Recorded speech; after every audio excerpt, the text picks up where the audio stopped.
ಮುಂದಿಗೆ ನಮ್ಮ ಕಡೆ ಕಾಲು ಇಕ್ಬಾರ್ದು ಅವರು. ನಮ್ಮ ದೇಶದಲ್ಲಿ ನಮಗೆ ಇಲ್ಲ ಅದು ಈಗಮ್ಮ. ಸೈನಿಕರನ್ನೇ ಮುಂದೆ ಇಟ್ಟು ಮಾಡೋದಲ್ಲ, ಬೇರೆ ರೀತಿಯಿಂದನೇ ಮಾಡ್ಕೊಳ್ಳಿ ಆ ಥರ. ಹಿಂದೂ ಮುಸ್ಲಿಮ್ಸ್ ಅಂತ ಮುಂಚೆಯಿಂದ ಬಂದಿದೆ, ಅದರಿಂದನೇ ಆಗಿದೆ. ಅದ್ರ ಬಗ್ಗೆ ನಿಮ್ಮ ಪರ್ಮಿಷನ್ ಕೊಟ್ಟವ್ರೆ ಹ್ಮ್. ಅದು ತಗೋಬೇಕು ಆ್ಯಕ್ಷನ್. ನಮ್ಮ ಕ್ಯಾಪ್ಟನ್ ಎಲ್ಲ ಹ್ಮ್.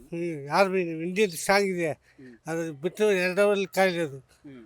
ಮ್ಯಾಪಿಂದ ಡಿಲೀಟ್ ಆಗುತ್ತೆ ಅದು. ಹ್ಮ್. ಓಕೆ, ಯಾವ ರೀತಿ ರಿವೆಂಜ್ ತಗೋಬೇಕು ಯುದ್ಧ ಮಾಡೋದು? ತುಂಬ ಮೋಸ ರೀ. ಹ್ಮ್. ಬೆಳಗಾಮಲ್ಲಿ ಹ್ಮ್. ಅನ್ಯಾಯವಾಗಿ ನಮ್ಮ ಇಂಡಿಯರು ಸಾಧಿಸಿ ತುಂಬ ಅನ್ಯಾಯ. ಹ್ಮ್. ಹಿಂದೂ ಕೇಳಿ ಹ್ಮ್. ಬಡಮಾಗಂಡ ಚೆಕ್ ಮಾಡಿ ಹ್ಮ್. ಅವ್ರಿಗೆ ಸಾಧಿಸಿದ್ದಕ್ಕೂ ತುಂಬ ಮೋಸ. ಇವಾಗ ಯಾವ ರೀತಿ ರಿವೆಂಜ್ ತಗೋಬೇಕು, ಯುದ್ಧ ಯಾವ ರೀತಿ ಮಾಡಬೇಕು? ಏನಂದರೆ ನಮ್ಮದು ಆರ್ಮಿಗೆ ತೊಂದರೆ ಆಗದಂಗೆ ಮಿಸಲ್ಸಲ್ಲಿ ಆ್ಯಕ್ಟ್ ಮಾಡಿ ಅವ್ರನ್ನ ಸಾಯಿಸ್ಬೇಕಮ್ಮ.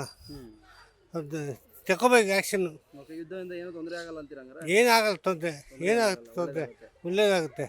ಮುಂದಿಗೆ ನಮ್ಮ ಕಡೆ ಕಾಲು ಇಕ್ಬಾರ್ದು ಅವರು. ಇವ್ರದ್ದು ಟೆರರಿಸ್ಟ್ಗಳು ಅದು ಬೇರೆ ಸಮೇತ ಕಿತ್ತಾಗಬೇಕು.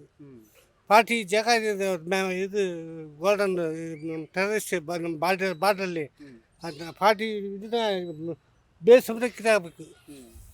ಓಕೆ. ತುಂಬ ಅನ್ಯಾಯ ಮಾಡಿದ್ದು ಮಾತು ಅವರು. ಬಿಟ್ಟಾದ್ರಾಗಿ ಮಾತಾಡ್ತಾರೆ.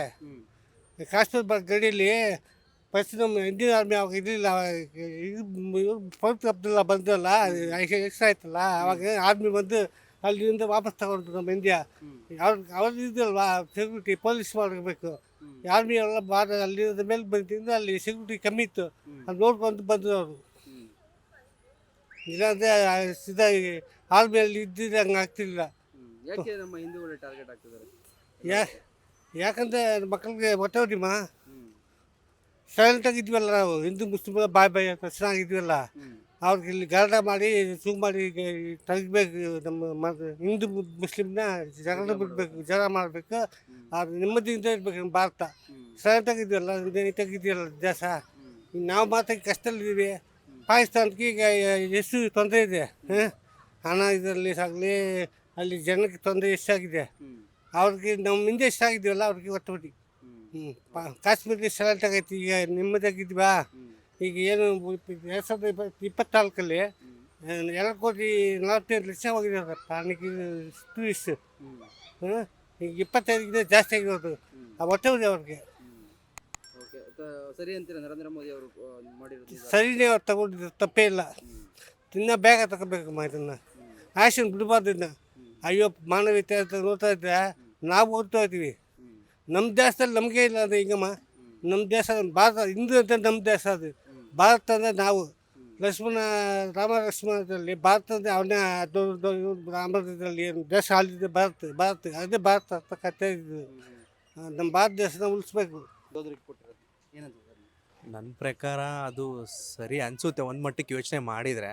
ಬಟ್ ಇನ್ನೊಂದು ಪ್ರಕಾರ ಯೋಚನೆ ಮಾಡಿದ್ರೆ ಅದೇನಾಗುತ್ತೆ ಅಂದರೆ ಅಷ್ಟೊಂದು ಸರಿನೂ ಅಲ್ಲ ಅನಿಸುತ್ತೆ. ಏನಕ್ಕೆ ಅಂದರೆ ಅವ್ರು ಅಲ್ಲೇ ಕೂತ್ಕೊಂಡು ಹೇಳ್ತಾರೆ ಅದ್ರ ಬಗ್ಗೆ. ಬಟ್ ಮತ್ತು ಯಾರು ಮಾಡೋದು? ಸೈನಿಕರೇ ಮತ್ತು ಹೋಗಿ ಯುದ್ಧ ಮಾಡಬೇಕು, ಬೇರೆ ಮತ್ತೊಂದು ಅವರೇ ಮಾಡಬೇಕು. ಮತ್ತು ಅದರಿಂದ ಏನಾಗ್ತಿದೆ ಅಂದರೆ ಅವರೇ ಸಾವು ಆಗ್ತದೆ. ಬಟ್ ಇವರೇ ಒಪಿನಿಯನ್ ಕೊಡ್ತಾರಲ್ವಾ, ಅವರೇ ಮಾಡ್ಕೊಳ್ಳಿ, ಹೋಗಿ ನೋಡ್ಕೊಂಡು ನೋಡೋಣ ಅದು ಅದರಿಂದ ಆಗಲಿ ಅಂತ ನಾನು ಒಪಿನಿಯನ್ ಹೇಳ್ತೀನಿ. ಯಾವ ರೀತಿ ಹೇಳಿ, ಯಾವ ರೀತಿ ಅವರೇ ಮಾಡ್ಕೊಳ್ಳೋದು ಅಂದ್ರೆ ಯಾವ ರೀತಿ? ಯಾವ ರೀತಿ ಅಂದರೆ ಮೀನ್ಸ್ ಅದು ತಗೊಬೇಕು. ಅವರೇ ಯಾವ ರೀತಿ ಮಾಡ್ತಾರೆ ಅಂದರೆ, ಈಗ ಅವರವರೇ ಈ ಥರ ಮಾಡ್ತಿದ್ದಾರೆ. ಸೈನಿಕರನ್ನೇ ಮುಂದೆ ಇಟ್ಟು ಮಾಡೋದಲ್ಲ, ಬೇರೆ ರೀತಿಯಿಂದನೇ ಮಾಡ್ಕೊಳ್ಳಿ ಆ ಥರ. ಓಕೆ, ಯುದ್ಧ ಮಾಡೋದು ಬೇಡ, ಸೈನಿಕರು ಬಿಟ್ಟು ಅಂತ ಮಾಡೋದು ಬೇಡ. ಬಟ್ ಒಂದು ಒಪಿನಿಯನ್ ನನ್ನ ಕಡೆಯಿಂದ. ಬಟ್ ಇನ್ನೊಂದು ಒಪಿನಿಯನ್ ಏನಂದರೆ ಮಾಡಬೇಕು. ಬಟ್ ಈಗ ಹೆಂಗೆ ಅಂದರೆ ಬಿಸಿ ರಕ್ತ ಅಂದರೆ ಮಾಡೇ ಮಾಡ್ತಾರೆ ಯಾರಾದ್ರೂ, ಹೌದಾ? ಬಟ್ ಏನಾಗುತ್ತೆ ಅಂದರೆ ಅದರಿಂದ ಅವರು ಇದಾಗ್ತಾರೆ. ಅವ್ರ ಮನೆ ಕುಟುಂಬ, ಅವ್ರ ಪಾಪ ಅವ್ರು ನಂಬ್ಕೊಂಡು ಅವ್ರ ಫ್ಯಾಮಿಲಿಯಿಂದ ಬಂದಿರ್ತಾರೆ. ಅದು ಒಂದು ಕಡೆಯಿಂದ ನಂದು ಮಾಡಬೇಕು, ಇನ್ನೊಂದು ಕಡೆಯಿಂದ ಮಾಡಲೂಬಾರ್ದು ಅಂತಲೇ ಇದು. ಓಕೆ, ಈ ನಿರ್ಧಾರ ಸರಿ ಇಲ್ಲ ಅಂತೀರ? ಯಾವುದು ಅವ್ರು ಹೇಳಿರೋದಾ? ನರೇಂದ್ರ ಮೋದಿ ಅವರು ಕೊಟ್ಟಿರೋದು ಫ್ರೀ ಹ್ಯಾಂಡ್ ಸರಿ ಇದೆ, ಆದರೂ ಅಷ್ಟಕ್ಕಷ್ಟೇ ಇಲ್ಲ, ಸರಿ ಇಲ್ಲ. ಓಕೆ, ಈ ಯುದ್ಧದಿಂದ ಏನು ತೊಂದರೆ ಆಗ್ಬೋದು ಅಂತೀರ? ಅಕಸ್ಮಾತ್ ಈ ಯುದ್ಧದಿಂದ ಏನೋ ತೊಂದರೆ ಅಂದರೆ ಮತ್ತೆ ನೆಕ್ಸ್ಟ್ ಏನಾದ್ರು ಬೇರೆ ಏನಾರು ಆಗ್ಬೋದು, ಇದೇ ಥರ ಮತ್ತೆ ಸೈನಿಕರು ಸಾಯ್ಬೋದು ಅಂತ ನನ್ನ ಫ್ರೆಂಡ್. ಯಾಕೆ ಸರ್ ಯಾವಾಗಲೂ ಟೆರರಿಸ್ಟ್ಗಳು ನಮ್ಮ ದೇಶದಲ್ಲಿ ಅಟ್ಯಾಕ್ ಮಾಡೋದಾಗಿರ್ಬೋದು, ಹಿಂದೂಗಳನ್ನ ಟಾರ್ಗೆಟ್ ಮಾಡೋದು ಯಾಕೆ ಮಾಡ್ಬೋದು ನಿಮ್ಮಂತ? ಅದು ಹಿಂದೂ ಮುಸ್ಲಿಮ್ಸ್ ಅಂತ ಮುಂಚೆಯಿಂದ ಬಂದಿದೆ, ಅದರಿಂದನೇ ಆಗಿದೆ. ಹೆಂಗೆ ಸರಿ ಮಾಡ್ಬೋದು? ಹೆಂಗೆ ಮಾಡೋದು ಬೇಡ ಅಂತ ಯುದ್ಧ ಮಾಡೋದು ಬೇಡ ಅಂದರೆ ಮುಂಚೆ ಅವ್ರು ಏನಾದರೂ ರಾಜಿನೇ ಆಗಲ್ಲ ಏನೇ ಆದರೂ. ಈಗ ಎಲ್ಲರೂ ಒಂದು ಹ್ಯುಮ್ಯಾನಿಟಿ ಅಂತ ಯಾರೂ ಹೋಗೋದಿಲ್ಲ, ರಾಜಿನೇ ಆಗೋದಿಲ್ಲ. ಬಟ್ ಅವ್ರ ಕಡೆಯಿಂದ ಆ ಥರ ಆಗ್ತಾನೆ ಇದೆ. ಅದು ಹೆಂಗೆ ಅಂತ ನನಗೂ ಗೊತ್ತಿಲ್ಲ. ಓಕೆ, ಏನು ಹೇಳ್ತೀರಾ ಲಾಸ್ಟಿಗೆ?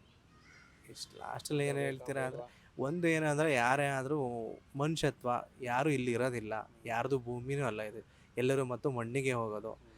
ಇರೋ ತನಕ ಸ್ವಲ್ಪ ಚೆನ್ನಾಗಿದ್ದರೆ ಓಕೆ ಅಂತ ನನ್ನ ಒಪಿನಿಯನ್. ಈಗ ರಿವೆಂಜ್ ಏನು ಬೇಡ ಅಂತ ಈಗ ಪಾಕಿಸ್ತಾನ ವಿರುದ್ಧ?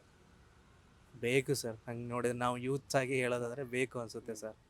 ಬಟ್ ಮುಂದಿನ ಫ್ಯೂಚರ್ ಯೋಚನೆ ಮಾಡ್ಕೊಂಡ್ರೆ ಅವರು ಇವರು ಮತ್ತೆ ಮಾಡ್ತಾರೆ ಅಂದರೆ ಬೇಡ ಅನಿಸುತ್ತೆ ನೋಡಿದ್ರೆ. Beat plus Karnataka.